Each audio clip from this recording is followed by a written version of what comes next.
Sure, thank you very much for being with us. Can you just explain to our viewers why you decided to quit the government? Yeah, we were heading towards these votes on alternatives. I'd been a very strong supporter of the Prime Minister's withdrawal agreement, and I continue to support it, and I voted for it last Friday, Minister or not.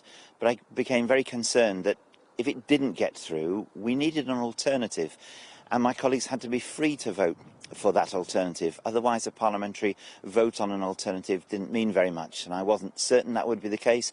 I wasn't certain that Oliver Letwin's amendment would get through, and I felt I had to vote for it. And I was also conscious that other of my colleagues were doing the work to create alternatives, and I wasn't, and I felt it was time to do that. But I still want to see the withdrawal agreement go through, but if not, because I'm concerned about no deal, I want to make sure there's an alternative available. From your conversations with the Prime Minister, and you've had lots of them, I mean, you went to Chequers the day before you resigned to talk with the Prime Minister. Are you worried that she might try and go for a no-deal Brexit if her deal doesn't get through? The Prime Minister's always been pretty clear that that really isn't her option. She's very concerned about the state of the Union and what a no-deal Brexit would mean in relation to that, not least in relation to Ireland, and she's been pretty clear about that.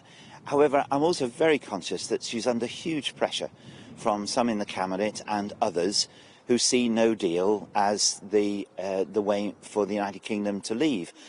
And the Prime Minister needs to know that there are colleagues who don't agree with that, that there are colleagues who are prepared to be as committed as some of our no-deal colleagues to prevent this, and that we have to find the compromise.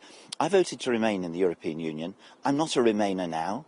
I've spent my time in the House of Commons since the referendum voting to leave, because I think that's the right thing for the United Kingdom. So I've compromised to a degree, and I've said this to my colleagues. We're looking for more compromise from them if the country is going to get through this. So do you think there are other members of the Cabinet, other ministers, who are willing to resign from the government to try and stop a no deal? How many do you think? There are. I'm not going to put any number on it, but that really shouldn't be, in a way, what we're talking about. Resigning from the government is not a great thing to do, and I'm sorry that I had to do it. There's been a lot of people, but ultimately you have to have a government. It's got to keep functioning. It's got to keep running the country, and we're doing a lot of things besides concentrating on Brexit. I don't want to see more resignations.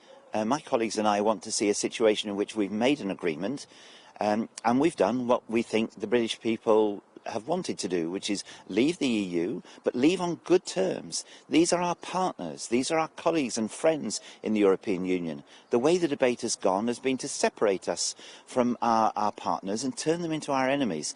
And we are at peril from this. I spent enough time in conflict areas over the last few years to know how fragile peace and security is. You can pull a thread, and before you know where you are, things have got very, very difficult. We should be looking to partner with our friends, leave on good terms, and leave with good terms for the future relationships. And that's what I hope colleagues will still compromise on doing. I don't want to see more resignations.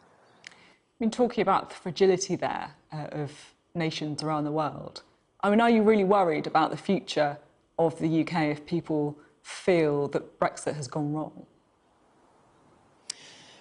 I do worry. I think, like many colleagues, and like both Lisa and Emily have spoken about on the programme before, there's a greater polarisation in politics than ever before. And that polarisation has turned not into debate where you recognise the strength of an opponent's argument and you move to overcome it, but you start to feel there's nothing whatsoever good in what someone else is putting to you. And that's very dangerous. And we've seen in other countries that very quickly, if people become so polarised they can't accept an argument on the other side, you know, people start to resort to different methods. Now, it hasn't happened here. And when I've been going around the world, although people are puzzled about us leaving Europe, they have commented about the strength of our democracy and how we've been able to have these arguments. But I'm very conscious, and one of the reasons I voted to remain in the European Union was we've had 70 years of peace since the end of the Second World War in Europe, and these things are held together by multinational relationships and institutions. Now, if we're going to leave the EU, and it's perfectly possible to do so without everything fracturing, we should do it in a way that ensures that relationships continue and continue to be strong. And I think we have to be very careful about how we do these things and how we debate and argue with each other. We've been talking about the kind of polarisation of the debate, the lack of ability of people to compromise. Dominic Grieve, your colleague who backs a second referendum, lost a confidence motion in his Conservative association this week, and you tweeted to say, where on earth are we heading with situations like this? Where are we heading? I was extremely disappointed with the result in Dominic's constituency.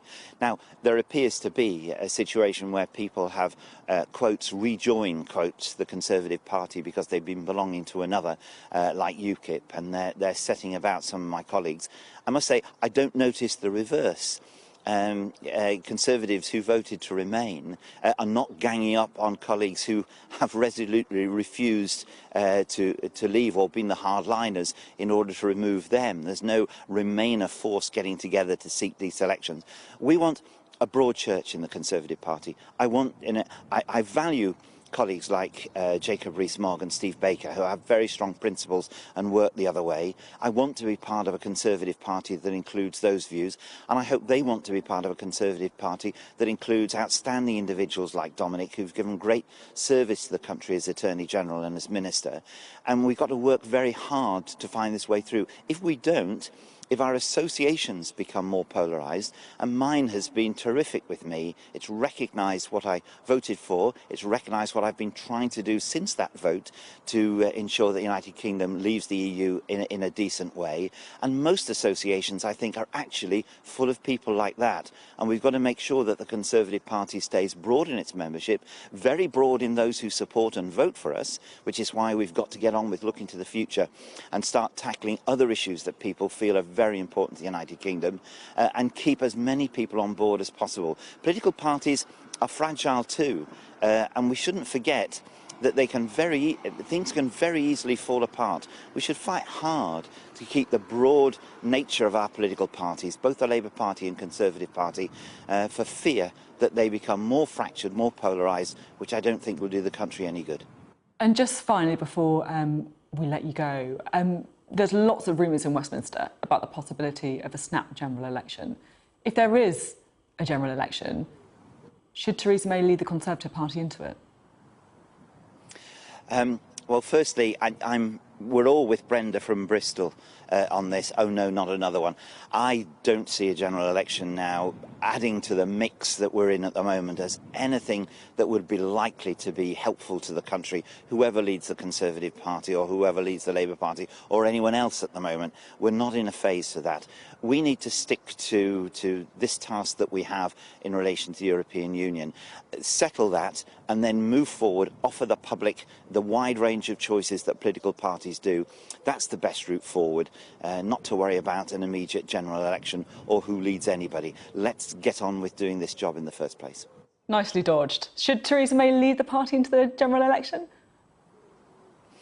The Prime Minister has already said that she's expecting to leave after we get the first stage of Brexit going through. I don't anticipate a general election before that is done.